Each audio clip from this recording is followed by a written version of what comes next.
Buenas tardes. Vamos a desarrollar la unidad temática número 5, que como podrán apreciar tenemos que desarrollar todo lo que es interpretación, extinción y contrato de consumo.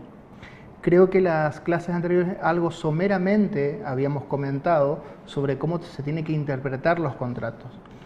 Básicamente, y a grosso modo por una cuestión de tiempo, lo que hay que tener presente es que los contratos deben interpretarse siempre de buena fe y de acuerdo con lo que verosímilmente las partes quisieron y entendieron. Esto la doctrina de jurisprudencia siempre lo consideró así, pero nuestro nuevo Código Civil y Comercial expresamente en el artículo 1061 regula el tema de la intención común, que dice: el contrato debe interpretarse conforme a la intención común de las partes y al principio de buena fe.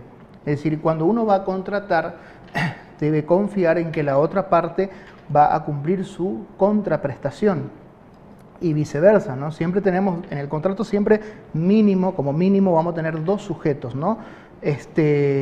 Un acreedor, un deudor, una de las partes tiene que entregar una cosa a otra y el otro seguramente como contraprestación, si hablamos de un contrato de compra y venta, por poner solamente un ejemplo, deberá pagar un precio en dinero. Entonces, ¿qué significa esto de la buena fe? Implica que llegado el momento de cumplimiento de este contrato, ambas partes van a efectuar sus prestaciones. En el ejemplo que yo acabo de dar, el comprador va a confiar de que el vendedor le va a entregar la casa, el terreno, etc. Y viceversa, el vendedor va a confiar que el comprador le va a entregar el dinero pactado, por poner un ejemplo. Esto es como la regla común, pero en la vida cotidiana no siempre a veces sucede así, o a veces las cláusulas que se estipulan en un contrato no son muy claras o son ambiguas. Creo, si mal no recuerdo, que en clases pasadas yo le había dado un ejemplo que le voy a retirar, que es muy ilustrativo.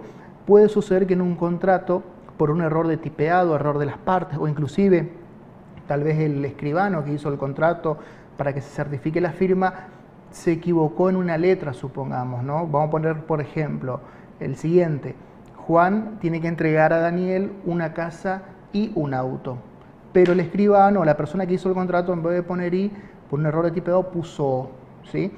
O sea, la casa o el auto. Pero la intención de las partes, la buena fe, implicaba que tenía que entregar las dos cosas. Entonces, llegado el momento de cumplimiento del contrato, la parte que tiene que entregar la casa y el auto lee eso y lee O, o sea, la conjunción disyuntiva O. Entonces pretende actuar de mala fe y entregar una de las dos cosas para liberarse. Eso sería un actuar de mala fe. Lo correcto ahí es actuar de buena fe, independientemente de lo que diga el texto, de cómo está redactado. Porque las partes, la intención común era de entregar ambas cosas, la casa y el auto. Insisto que este ejemplo me explayé más en otras grabaciones.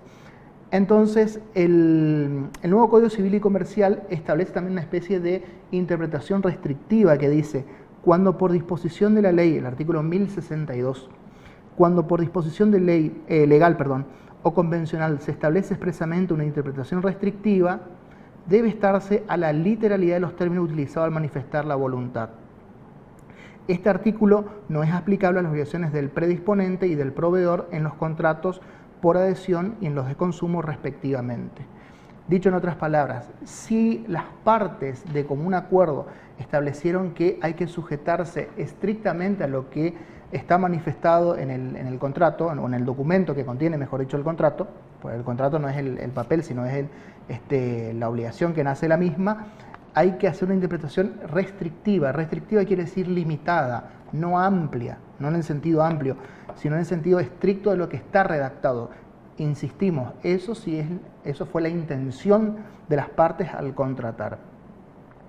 El código trae reglas de interpretación, protección de la confianza, por ejemplo, el artículo 1067. Yo voy destacando solamente algunos artículos, lo cual no implica que los otros no sean importantes, solo por una cuestión de tiempo, ¿no? La interpretación dice: debe proteger la confianza y la lealtad que las partes se deben recíprocamente. siendo inadmisible la contradicción con una conducta jurídicamente relevante, previa y propia del mismo sujeto. Es decir, palabras más, palabras menos es lo que venimos diciendo de que las partes al contratar tienen que actuar con total lealtad hacia la otra. Un ejemplo bien sencillo. Si uno va a vender, por ejemplo, una cosa que es usada, debe hacer saber a la otra parte los desperfectos que la misma pueda llegar a tener.